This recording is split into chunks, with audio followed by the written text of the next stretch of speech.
One brief gesture during William and Kate's latest outing tells us everything we need to know about whether the monarchy will survive. The duties of a 21st century monarch are no small potatoes. There are endless investitures, myriad meetings with courtiers, a weekly audience with the Prime Minister, having to officially receive all 175 ambassadors to the Court of St. James, opening Parliament, signing off on all bills to make them into law, and that's all before one has had a chance to put in a good showing at Ascot.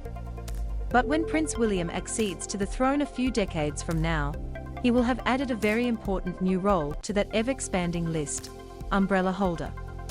Overnight, the royal family was out in force, such as it is now in its vastly reduced state, at Westminster Abbey for the annual Commonwealth Day service. The Duchess of Cambridge in royal blue at Westminster Abbey. Picture: Trevor Adams, matrixpictures.co.uk. Kate, Duchess of Cambridge, fronted up in blue in a clear show of support for the people of Ukraine, pairing her blue Catherine Walker coat dress with a favorite set of sapphire earrings and matching pendant, which she also wore when the couple met Ukrainian President Volodymyr Zelensky and his wife in 2020. But we need to talk about what happened after the ceremony, as the Cambridges were leaving Westminster Abbey, having managed to sit through the service without once looking like they might nod off. As Kate accepted a posy from a small child and shook hands, it started to rain. So what did the future King William IV do? He turned to an aide, got an umbrella and shielded his wife to let her keep going, which she did without missing a beat. As they moved down the line of choristers, the Duke did his chivalrous bit, keeping his wife of nearly 11 years dry. William holds an umbrella while his wife presses the flesh. Picture: Chris Jackson. Now, this is all clearly touching proof that their union is still going gangbusters after more than a decade: 3 children, 3 house moves, 2 dogs, and that time Kate flirted with a fringe. But what is far more fascinating is what this moment perfectly reveals in only 3 seconds: that William instinctively understands that Kate is the secret to his future regal success. He might have the blood of centuries worth of sovereigns flowing in his veins, but it is Kate, a descendant of coal miners and self-made entrepreneurs, who will be key to the monarchy's survival.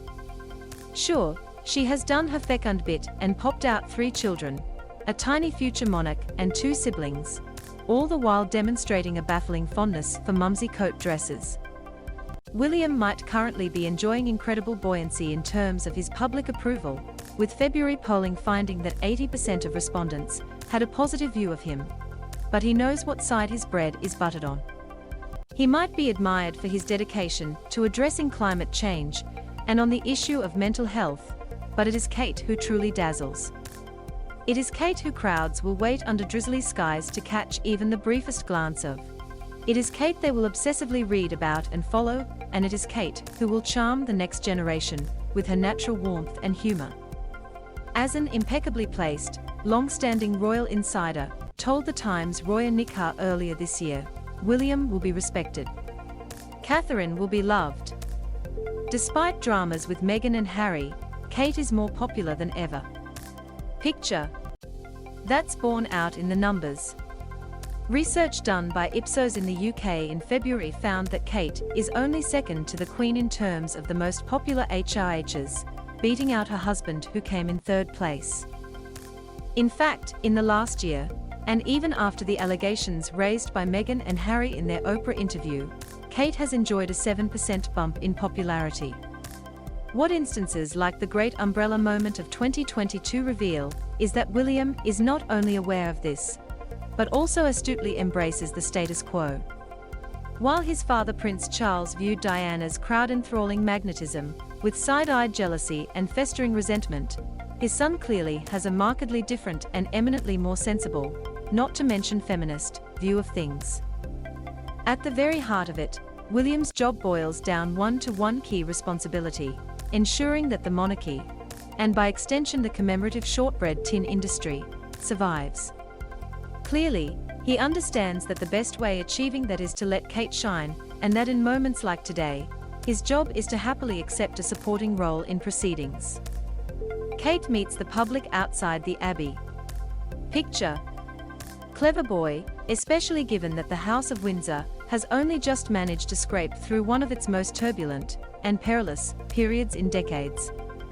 There has been the shameful and squalid Prince Andrew debacle, which has only been dragged out of the headlines by a reported $21.5 million check.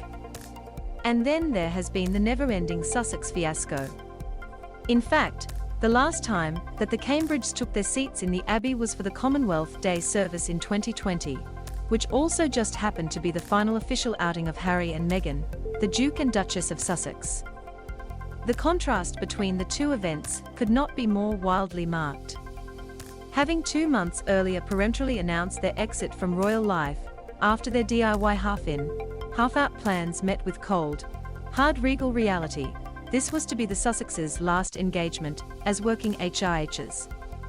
Back then, the Sussexes arrived wearing a cemented-in-place smile and a permanent grimace, after 48 hours of controversy and foot-stomping over just who would get to be in the official procession. The Cambridges and Sussexes inside Westminster Abbey, as they attend the annual Commonwealth service in London on March 9, 2020. Picture, AFP. By the time the Sussexes and the Cambridges took their seats, 3/4 of the ducal duos failed at their very British duty to wholly repress their emotions and looked monumentally sour. And this time around, William and Kate greeted Prince Charles and his wife Camilla, Duchess of Cornwall, with wide smiles, with all the reports from inside the Abbey at pains to point out just how chummy it all was. Later, the Cambridges were photographed beaming and looking like they were having a simply super day out. All smiles in the Abbey this time around. Picture, Daniel Leal WPA Poole. Even the most ardent of royalists could not have predicted that things would look so rosy for the palace in 2022. It was only 12 months ago that the Sussexes spent 2 hours painting a picture of the institution as callous, racist and heartless to a global audience of 50 million people. In the wake of the interview, the royal family's future was far from assured. Yet here we are, the Windsors, even perennial also-rans Charles and Camilla, are clocking up record approval ratings, and the UK is enjoying the giddy rub-up to the Queen's Platinum Jubilee celebrations set for early June. Moreover, the image of the royal family, as deeply fractured, has been firmly replaced with one of big smiles and cheery displays of unity. The last time William and Kate were inside the 750-plus-year-old church, it was for the Duchess Charity Christmas Carol concert, which saw nearly all of the Queen's adult grandchildren turn up to show their support. Harry and Meghan's fate has proven similarly remarkable, only inversely so. While they launched themselves on the US market, enjoying huge commercial deals and launching a shiny new website, all glittering promise and bright eyes, the reality is today much more ho-hum. They have not substantially moved the dial on any of their chosen causes, have not released a single minute of podcast or of TV content in 15 months, and have broadly failed to establish themselves as power players. When Meghan lobbied senators over paid parental leave late last year, the reaction was decidedly lukewarm. As Senator Susan Collins told Politico at the time, "I was happy to talk with her, but I'm more interested in what people from Maine are telling me about paid leave." Meghan and Harry cover Time's most influential people issue. Picture, photographed by Parry Djukovic for Time. Their exuberantly photoshopped appearance on the cover of Time magazine's most influential people issue was resoundingly mocked and immediately became meme gold. In February, they took home the top gong at the NAACP Image Awards, an awards night which, as many commentators were quick to point out, also just happened to be organized by the same New York PR firm, Sunshine Sachs, which has reportedly advised Meghan for years. Fortune, for the Sussexes, seems to have been a fickle business, with a spokesperson confirming that Harry won't be attending the service of Thanksgiving for Prince Philip set to be held later this month. All eyes are now on the Jubilee celebrations. Will Harry and Meghan turn up? If they do, will they be allowed onto the Buckingham Palace balcony for the big moment or left in the background? And whose handcrafted fascinator will cost the most? While we wait with bated breath, At least we can take comfort in knowing that the monarchy is in one very safe pair of hands.